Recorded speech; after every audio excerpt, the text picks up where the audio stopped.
중국 정부는 수소차 보급 확대를 위해 지원을 강화할 계획입니다. 중국 최초로 상하이시에 수소자동차 시범 도시를 선정해 수소자동차 산업체인을 갖출 전망이며, 이어서 광둥성 정부가 차기 수소자동차 시범 도시로 선정될 것으로 보입니다.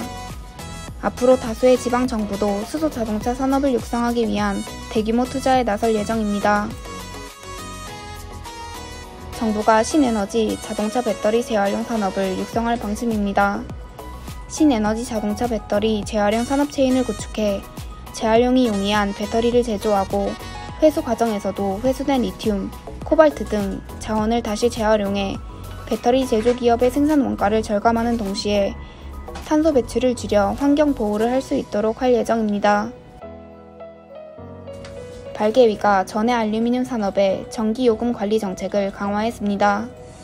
탄소 중립 정책에 따라 탄소 배출을 감축하기 위해 전해 알루미늄 산업의 전기요금 감면하는 혜택을 축소시킬 예정입니다.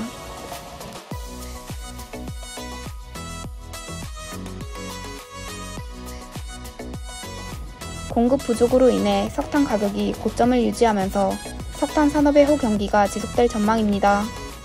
작년 4분기부터 중국이 호주산 석탄 수입을 중단한 가운데 코로나19의 확산으로 몽골산 석탄의 수입량마저 줄면서 점결탄의 가격은 60% 상승할 전망이며, 동력탄의 가격 역시 전년 대비 55% 오를 것으로 예상됩니다. 이에 석탄 기업들을 주목해야 할 것으로 보입니다. 공급 부족으로 반도체 가격이 상승해 반도체 경기가 예상을 상회했습니다. 코로나19가 재유행하면서 말레이시아를 포함한 여러 반도체 공장들이 폐쇄하면서 앞으로 칩 공급 업체들이 칩 생산이 중단될 것으로 보입니다. 이로 인해 테슬라, 폭스바겐 등 자동차 업체들도 자동차 생산에 차질이 있을 것으로 보입니다. 차량용 반도체 수급은 내년 2분기 이후에 안정될 것으로 보이며, 반도체 업체들을 주목해야 할 것으로 보입니다.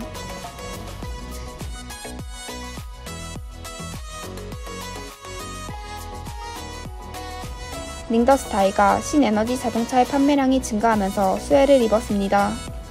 신에너지 자동차의 판매량 증가로 차량용 배터리 수요가 급증해 2배 이상의 실적 성장률을 달성하면서 동사의 순이익이 44.8억 위안으로 전년 동기 대비 131% 증가했습니다. 상반기 전 세계 차량용 배터리 설치량이 전년 동기 대비 240% 증가했고, 해외 시장 개척과 캐파 확대로 전 세계 리튬 배터리 선두 기업으로서의 입지를 견고히 할 전망입니다. 이에 인허증권은 동사의 투자 의견 추천을 제시했습니다. 중국 알루미늄은 전해 알루미늄의 높은 수익성이 유지되면서 실적이 성장할 전망입니다. 저탄소를 실현하기 위해 중국 정부는 전해 알루미늄 생산력을 최대 4,500만 톤으로 제한하는 한편, 신에너지 자동차, 태양광 등 산업의 성장으로 수요가 증가해 동사의 순이익은 30.8억 위안으로 전년 동기 대비 8,511% 증가했습니다. 향후 생산 능력 제한과 다운스트림 산업의 호황이 지속되면서 실적이 증가할 전망입니다.